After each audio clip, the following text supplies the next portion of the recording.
यह मुझे स्पष्ट संकेत दे रही है कि आपने बहन ऋतु खंडूरी जी को विधानसभा में भेजने का निर्णय ले लिया है। यह इस बात का स्पष्ट संकेत है। इसलिए मैं कहता हूं कि मैं आपसे प्रेरणा लेता हूं और संख्या मुझे बता देती है कि महिला सशक्तिकरण का क्या रूप लिया जा रहा है। मित्रों, चुनाव में बहुत सी लोग लुभावनी बातें करते हैं, मैनिफेस्टो लेके आते हैं। दिक्कत भी होती है वोटर को कि वो किस आधार पर तय करे कि किसको वोट दे, किसको नहीं वोट दे, क्या करे क्या नहीं करे। मैं हमेशा सब लोगों को कहता हूं, कभी भी किसी राजनीतिक दल को, कभी भी किसी राजनीतिक व्यक्तित्व को इस बात पर मत तौलो कि वो क्या करेगा। इस बात पर उसका मूल्यांकन करो कि उस पार्टी ने, उस नेता ने, उस नेतृत्व ने पीछे क्या किया है, वही तय करेगा कि आगे क्या करने वाला है। और इसीलिए भाई मेरा आपसे निवेदन है, आप लोग बैठ जाएं एक बार। और इसीलिए मेरा ये कहना है कि आप राजनीतिक दृष्टि से किस व्यक्ति का क्या किरदार रहा, किस तरीके से भूमिका अदा की, किस पार्टी ने किस बात को कहा, इस बात को समझना आवश्यक होता है। और मैं ये जरूर कह सकता हूं कि भारतीय जनता पार्टी के एक एक नेता जब भी जनता के बीच में जाता है तो उसको छाती ठोक करके एक बात कहने का अधिकार होता है कि उसने जो किया है वो कहता है, क्योंकि भारतीय जनता पार्टी ही अकेली पार्टी है जो कहती है वो करती है, और जो करती है वही कहती है इसकी ताकत है।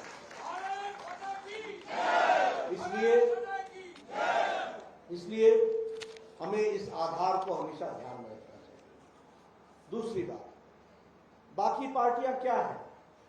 वंशवाद की पार्टी है, परिवारवाद की पार्टियां हैं, उससे ज्यादा ना दूर देख पाते हैं ना कर पाते हैं। आप देखिए, ऊपर से उठा करके देखिए, आज देश के लिए खतरा क्या है? वंशवाद पार्टी। और दूसरा खतरा क्या है? ये रीजनल पार्टी। आप देखिए, जम्मू कश्मीर से शुरू कीजिए, पीडीपी, नेशनल कॉन्फ्रेंस, दोनों परिवार की पार्टी है। आप उससे नीचे हरियाणा में आ जाइए, परिवार की पार्टी है। उससे नीचे आप आ जाइए उत्तर प्रदेश में, समाजवादी पार्टी, परिवार की पार्टी, आरएलपी, परिवार की पार्टी। आप वेस्ट बंगाल चले जाइए, टीएमसी, परिवार की पार्टी। आप उड़ीसा में चले जाइए, बीजेडी, परिवार की पार्टी। आप आंध्र प्रदेश में चले जाइए, टीडीपी, परिवार की पार्टी, वाईएसआर, परिवार की पार्टी। तेलंगाना में चले जाइए, केसीआर, परिवार की पार्टी। तमिलनाडु में चले जाइए, डीएमके, परिवार की पार्टी। महाराष्ट्र में चले जाइए, शिवसेना, परिवार की पार्टी। एनसीपी, परिवार की पार्टी। ये पार्टियां जिनका छोटा सोच होता है, और दुख के साथ कहना पड़ता है कि इंडियन नेशनल कांग्रेस, राष्ट्रीय भारतीय कांग्रेस, यह भी अब भारतीय तो रह नहीं गई, और राष्ट्रीय कितना है ये भी आपको मालूम है, सिकुड़ करके कुछ प्रांतों में रह गए। और पार्टी है कि नहीं है, यह भी परिवार की पार्टी हो गई है। भाई और बहन की पार्टी है, इससे ज्यादा कुछ नहीं है। बाकी तो सब बजाते रहो झालमाल। ये विचारों की पार्टी, देश को सामने रख करके चलने वाली पार्टी, जिसके पास नेता है, नीति है, नीयत है, कार्यक्रम है, कार्यकर्ता है आप जैसा, ये है तो सिर्फ भारतीय जनता पार्टी के पास ही है। और इसीलिए मैं हमेशा कहता हूं कि ये हमारी ही पार्टी है जिसमें ये दम है, ये हमारी ही पार्टी है जो परिवर्तन ला सकती है, और इसको संजो के रखना ये हमारी जिम्मेवारी है। मित्रों, हमारी पार्टी गरीब, वंचित, पीड़ित, शोषित, दलित, समाज के अंतिम पायदान पर खड़ा व्यक्ति, महिला, युवा और जो साधारण परिवार से है, उनको सशक्तिकरण करने वाली पार्टी है। ये हमको ध्यान रखना चाहिए, ये हमको याद रखना चाहिए। और फिर मैं कहने के लिए नहीं कह रहा हूं, ये सिर्फ भाषण के लिए मैं नहीं कह रहा हूं। आप हमारे कार्यक्रमों को देखिए, आप हमारे कार्यक्रमों के साथ साथ हमारे कार्यक्रमों की रचनाओं को देखिए, आपके ध्यान में आएगा कि हर दृष्टि से ये कार्यक्रम को आगे बढ़ाने का काम हमारी पार्टी ने किया। अब देखिए, ये जनधन खाता, आज ये जो महिला सशक्तिकरण का हम रूप देख रहे हैं, आपको जनधन खाते के बारे में मालूम है। ये देखिए, ये चुनाव सिर्फ ऋतु भूषण खंडूरी जी को भेजने का नहीं है, ये इनके माध्यम से कोट द्वार से लेकर उत्तराखंड को नई दृष्टि देने का है। इसको भी हमको याद रखना चाहिए, ये भी हमको समझना है। और जब मैं ये कहता हूं तो मैं जनधन योजना की तरफ आपका ध्यान आकर्षित करता हूं। बहुत कम लोग जानते होंगे, राजनीति किसी एक को आशीर्वाद देने का विषय नहीं है, राजनीति इनके माध्यम से देश की सेवा करने का बात है। अब ये जनधन योजना, जब ये जनधन योजना शुरू हुई तो मोदी जी का मखौल बनाया गया, किरकिरी का उनको खिल्ली उड़ाने की कोशिश हुई। ये अब खाता खुलवाएंगे, भारत का प्रधानमंत्री खाता खुलवाएंगे। ये किसने कहा? जो चांदी के चम्मच के साथ पैदा हुए कांग्रेसी नेता थे, जिनको गरीबी नहीं मालूम थे, उन्होंने ये बात उठाई। आपको मालूम है, श्रीमती इंदिरा गांधी ने बैंक को राष्ट्रीयकरण 1971-72 में किया था और कहा था कि इससे गरीबों का भला होगा। 1971 से लेकर 2014 तक बैंक की दहलीज को पार करने वाले व्यक्ति की संख्या सिर्फ 3.25 करोड़ थी। 130 करोड़ के देश में 3.25 करोड़ लोग ही बैंक का खाता खुलाए रखे। और कांग्रेस नारा लगाती रही 30-40 साल, गरीबी हटाओ, गरीबी हटाओ, हम तुम्हारे साथ हैं। साथ क्या थे जब बैंक ही साथ नहीं? मोदी जी 2014 में आए, उन्होंने पता किया तो पता चला कि बैंक में गरीब आदमी खाता इसलिए नहीं खुलवाता क्योंकि उसके पास पैसा ही नहीं है कि उसमें वो जमा करा सके। जब उन्होंने पता किया तो बैंक के खाता खुलने के लिए गारंटर नहीं है, तो प्रधानमंत्री ने कहा इन बहनों का, इन भाइयों का गारंटर मैं बनूंगा, सरकार बनेगी और हम गारंटी। और कोई पैसा देने की जरूरत नहीं है, जीरो अकाउंट पर बैंक का खाता खोलो, भारत के से लोग, भारत की सरकार आपकी सेवा के लिए आएगी। ये बैंक का खाता खुला, मालूम है 4 साल में कितने खाते खुले? 3.25 करोड़ से 45 करोड़ आज खाते हो गए, जनधन खाते हो गए। ये है बदलता भारत। और उसका नतीजा क्या निकला? उसका नतीजा ये निकला कि जब कोरोना आया और लॉकडाउन लगा तो उस समय न पोस्ट ऑफिस था, न पोस्टमैन था, न मनी ऑर्डर था, न कोई रास्ता था। तब मोदी जी जो डिजिटल इंडिया बोलते थे, उन्होंने दिल्ली के अपने खाते से यानी प्रधानमंत्री के तरफ से 20 करोड़ महिलाओं के खाते में 500 रुपए 3 महीने के लिए पहुंचाया। 20 करोड़। यह है बदलता भारत, यह है महिला सशक्तिकरण, यह है महिला सशक्तिकरण का रूप। उसी तरीके से उन्होंने लाल किले के प्राचीर से कहा कि स्वच्छता अभियान करेंगे, स्वच्छता अभियान। अब स्वच्छता की बात महात्मा गांधी ने की थी, उसके बाद उनका गांधी टाइटल लेकर के जितने गांधी आए उन्होंने कभी स्वच्छता की बात नहीं की। उसके बाद बात की तो मोदी जी ने की। फिर खिल्ली उड़ाई कांग्रेसियों ने, ये चांदी के चम्मच में के साथ पैदा हुए लोग कह लगे प्रधानमंत्री कैसे हैं, लाल किले के प्राचीर से अब स्वच्छता की बात कर रहे हैं, इनको कोई और बात करने को नहीं रह गई थी। मित्रों, राम मनोहर लोहिया सोशलिस्ट लीडर थे, उन्होंने 60 के दशक में कहा था कि मुझे शर्म आती है कि आज इस भारत में जब मैं शाम को अपने जीप से दौरा कर रहा होता हूं तो सड़कों पर मुझे महिलाएं अपने दैनिक नित्य कर्म को निवृत्त होने के लिए झुंड के झुंड सड़कों पर और खेतों की तरफ जाते हुए दिखती हैं। ये 1960 में राम मनोहर लोहिया ने कहा था कि मुझे शर्म आती है। 60 से लेकर 2014 तक चिंता नहीं हुई। मोदी जी ने 11 करोड़ इज्जत घर शौचालय बना करके 11 करोड़ बहनों को इज्जत दी, बच्चों को इज्जत दी। और आपको जानकर के खुशी होगी कि उत्तराखंड में भी 5 लाख इज्जत घर बने। 5 लाख, यानी 5 लाख बहनें सूर्योदय से पहले या सूर्यास्त के बाद दैनिक नित्य कर्म के लिए अपनी इज्जत बचा करके अपने दैनिक नित्य कर्म के लिए गांव से बाहर निकल करके जाती थी।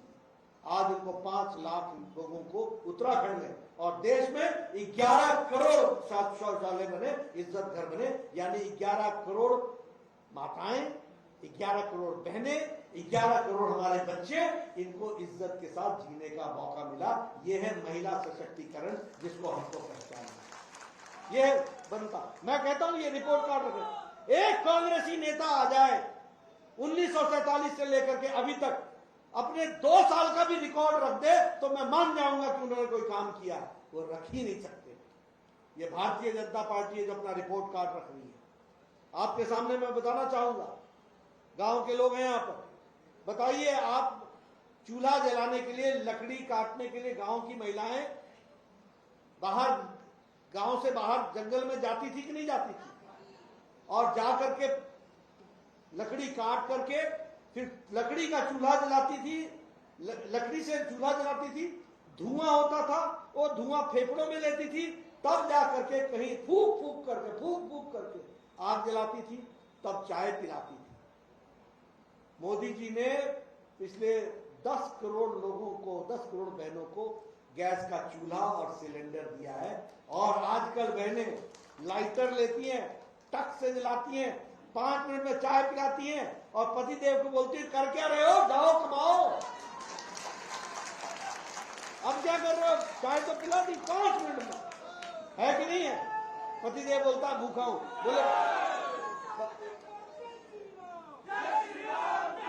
पतिदेव बोलता भूखा हूं, आधे घंटे के अंदर तुरंत भोजन बना करके देती, बोले भोजन करो, अब जाओ जाकर के काम करो।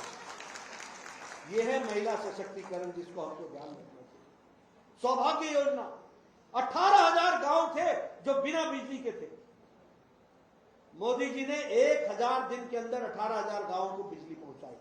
और मैं तो गांव का रहने वाला हूं। मैं पहली बार एमएलए बना 94 में, गरीब आदमी आता था मेरे पास 1994 में, बाबूजी बिजली दे दो, बाबूजी बिजली दे दो। मैं कहा बिजली देने में क्या है, तो जाओ जेब के पास बिजली मिल जाएगी। बोले नहीं मिलेगी, आपकी सिफारिश चाहिए। जब मेरी सिफारिश होती थी तो बोलता था, जेई बोलता था, जूनियर इंजीनियर बोलते हैं आपके यहां, पता नहीं क्या बोलते हैं, यही बोलते हैं, जेई बोलते हैं। तो जेई बोलता था अच्छा विधायक जी का नोट लेके आ गया, ठीक है, क्या चाहिए, बिजली चाहिए। तेरे पास तार कितनी है, बोलता मेरे पास काहे की तार है।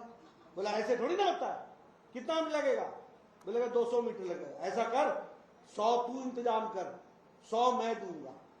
जैसे सरकार के 100 देना एहसान होता था, एहसान। और फिर क्या बोलता था, कितने खंबे लगेंगे, हजूर 2 तो लग ही जाएंगे। चल ऐसा कर, गांव वाले लेके आ जाइयो, स्टोर में जाकर के गांव वाले खंबे उठा करके गांव में पहुंच जाए, और जब पहुंच जाए तब बताना, तब मैं आऊंगा बिजली लगाने। ये था हाल। मैं सच्ची बता रहा हूं कि नहीं बता रहा हूं? मोदी जी ने सौभाग्य योजना चलाई, आज फॉर्म भरो, 10 दिन के अंदर बिजली लगेगी, जय आकर के तुम्हारी बिजली लगाएगा। तार भी सरकार की, खंबा भी सरकार का, और लेबर भी सरकार की, वो लेकर के खंबा गांव में जाएगी और जाकर के बिजली लगा करके आएगी। ये सौभाग्य योजना पहुंची। और इसमें कितना हुआ, 2,62,00,000 लोगों को इसका फायदा मिला, जिसमें 2,48,000 बिजली आपके उत्तराखंड में लगी है। यह भी आपको ध्यान में रखना चाहिए, यह भी आपको समझना चाहिए। प्रधानमंत्री किसान सम्मान निधि 180 लाख करोड़ रुपए प्रधानमंत्री जी ने खर्च किए। कितना, 180 लाख करोड़ रुपए।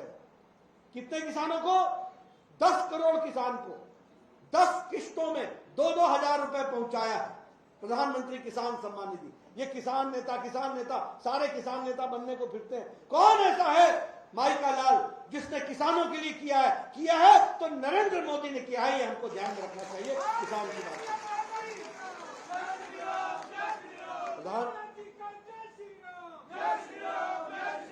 और आपको जानकर खुशी होगी कि 1400 करोड़ रुपए 9 लाख उत्तराखंड के किसानों को 10 किश्तों में 2-2 हजार रुपए दिया गया।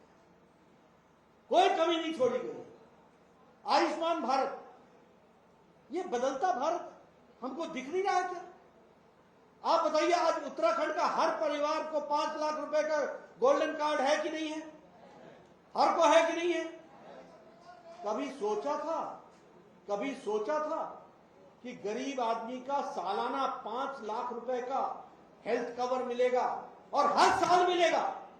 2021-22 में अगर 5 लाख रुपए मिला और उसमें से आपने 1 लाख खर्च कर दिया तो 2022-23 में फिर से 5 लाख मिलेगा। ये तरीका मोदी जी ने अडॉप्ट किया। इसका हर साल 5 लाख रुपए। मुझे याद है, हम पहली बार जब एमएलए बने थे, हमारे पास आते थे, बाबूजी ये मेरे हार्ट का ऑपरेशन है, मुख्यमंत्री राहत कोष से मुझको पैसा दिला दो। बाबूजी मेरा किडनी का ऑपरेशन है, मुझे फलाने करा दो। भाई बाबूजी इसको कैंसर हो गया है, इसको कुछ, यानी कैंसर हो जाए किसी गरीब आदमी को तो मकान बिक जाए, उसकी जमीन बिक जाए, यह परिस्थिति थी। अगर किसी को हार्ट की प्रॉब्लम हो जाए तो मकान बिक जाए, जमीन बिक जाए, यह परिस्थिति थी। आज गोल्डन कार्ड लेकर के जाओ और जाकर के गोल्डन कार्ड में अंगूठा दबाओ और तुम्हारे परिवार का पूरा नाम निकल के आ जाएगा। तुम्हारे खाते में 5 लाख में से तुमने कितना खर्च किया वो पता चल जाएगा। जितना पैसा लगेगा 5 लाख के अंदर वो सारे का सारा मोदी जी देंगे, ये आपको ध्यान रखना चाहिए। और अगर कोटदार का व्यक्ति, भगवान न करे किसी को कैंसर का पेशेंट हो और मुंबई में टाटा कैंसर हॉस्पिटल में जाकर के इलाज कराए तो मोदी जी का पैसा कोट द्वार से नहीं, दिल्ली से सीधा कैंसर के उस इंस्टीट्यूट को चला जाएगा और उसकी भुगतान हो जाएगा। पेशेंट जब बोलेगा कि मेरा इलाज हो गया। यह है आयुष्मान भारत।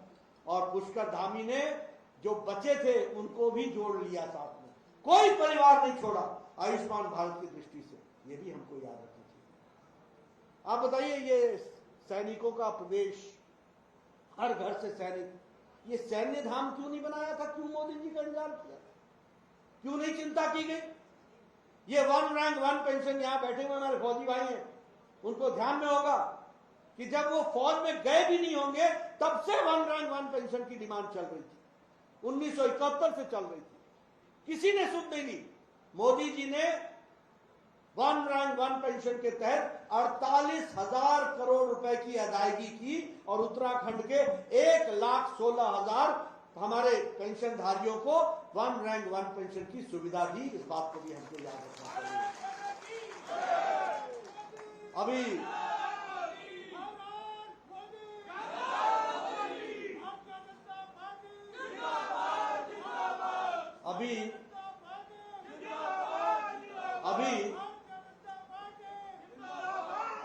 अभी राहुल गांधी बोलते हैं ये बंदूक खरीदने से, ये हेलीकॉप्टर खरीदने से, ये लड़ाकू विमान खरीदने से देश मजबूत नहीं होता। बुद्धि बड़ी दिक्कत में पड़ जाती है। चिंता हो जाती है मुझे कि क्या बोल रहे हैं, क्या सोच रहे हैं। मैं तो खाली इतना ही बोलता हूं कि सीमित बुद्धि के मालिक। ये क्यों खरीदा जा रहा है? इससे देश मजबूत नहीं होता। तोप खाना खरीदने से देश मजबूत नहीं होता। और उनके जो रक्षा मंत्री थे AK एंटनी साहब, वो राज्यसभा में क्या कहते हैं? मुझे ये कहने में कोई गुरेज नहीं है कि पाकिस्तान का इंफ्रास्ट्रक्चर भारत से अच्छा है, हम लोगों ने इस पर ध्यान नहीं दिया। मुझे ये बताने में कोई शर्म नहीं आ रही है। आएगी भी कैसे? आपने जैसे काम किए रह क्या गया है? आज हम गौरव के साथ कह सकते हैं 36 राफेल फाइटर प्लेन का बेड़ा मोदी जी ने भारत में फिर से लाए कि नहीं लाए? आया कि नहीं आया राफेल फाइटर का बेड़ा? उसी तरीके से 28 चिनूक हेलीकॉप्टर, उसका बेड़ा पहुंचा कि नहीं पहुंचा? उसी तरीके से Apache helicopter, sorry 28 Apache helicopter, 15 Chinook helicopter. उसी तरीके से सरफेस से एयर मिसाइल्स, इसको भारत में स्थापित किया कि नहीं किया? हवाईजर के तोपखाने पहुंचाए कि नहीं पहुंचाए? और लगभग 5 लाख असॉल्ट राइफल्स, ये मतलब 5 लाख असॉल्ट राइफल्स खरीदने पड़े। तो आप समझिए हमारे फौज का हाल क्या कर रखा हो। 10 लाख बुलेट प्रूफ जैकेट खरीदना पड़ा। इसका मतलब देश का हाल क्या कर रखा था। एक ही काम पकड़ा हुआ था, मिशन कमीशन, मिशन कमीशन, बस एक ही काम। नो कमीशन नो खरीदारी, no commission no Rafale, no commission no Chinook. जिसमें हाथ डाला भ्रष्टाचार ही किया, यही काम इन्होंने पकड़ा और कुछ नहीं। और प्रधानमंत्री ने आज बुलेट प्रूफ जैकेट भारत ले नहीं रहा है, भारत अब दूसरे देशों को दे रहा है। ये परिस्थिति आ गई है।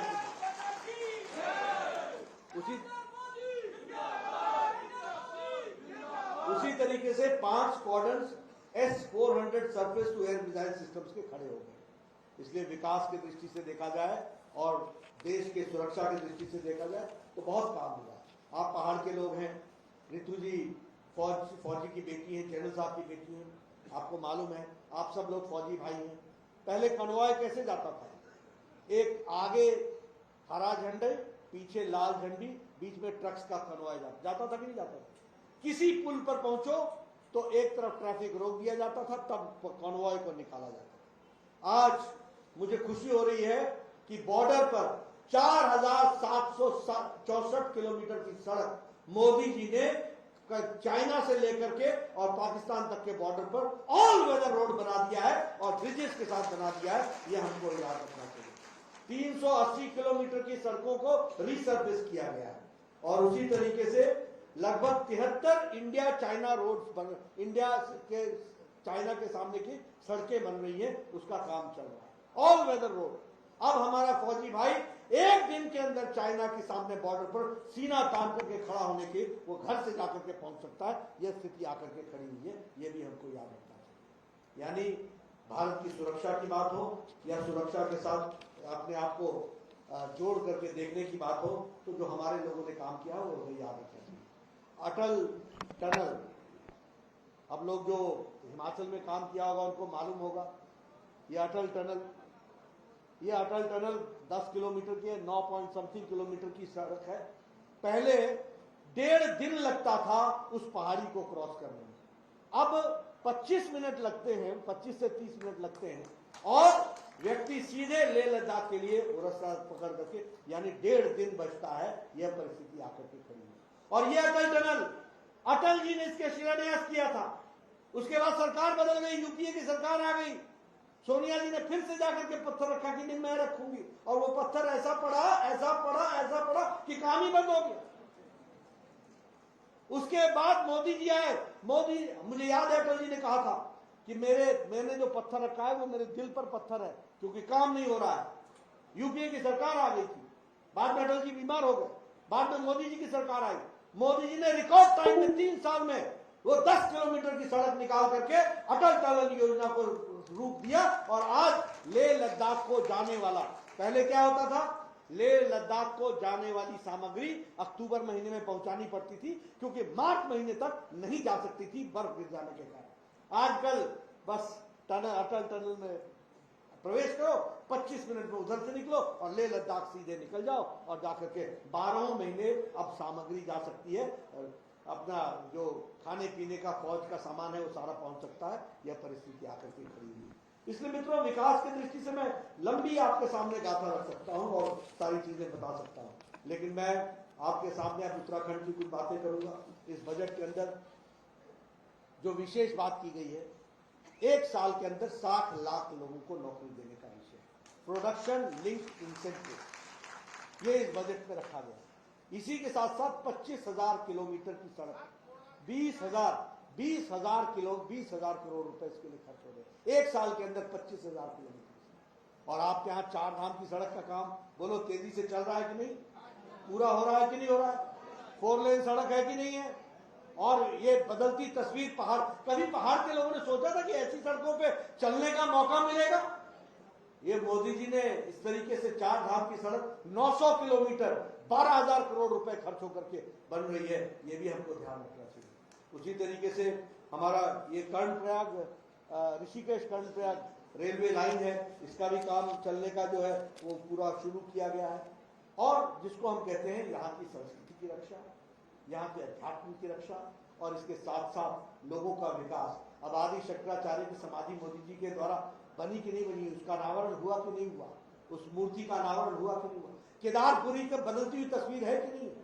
जब मोदी जी गुजरात के चीफ मिनिस्टर थे तब उन्होंने कहा था मुझे ये कोर्ट अपने केदारनाथ को फिर से बनाने का मौका दो।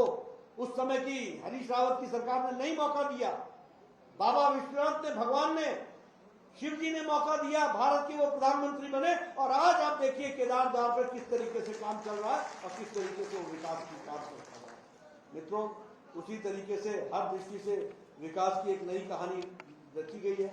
All India institute of medical sciences यहाँ बना है, उसी तरीके से अब नया सैटेलाइट सेंटर बन रहा है, उस सैटेलाइट सेंटर के माध्यम से चीजों को आगे बढ़ाने का प्रयास हो रहा है।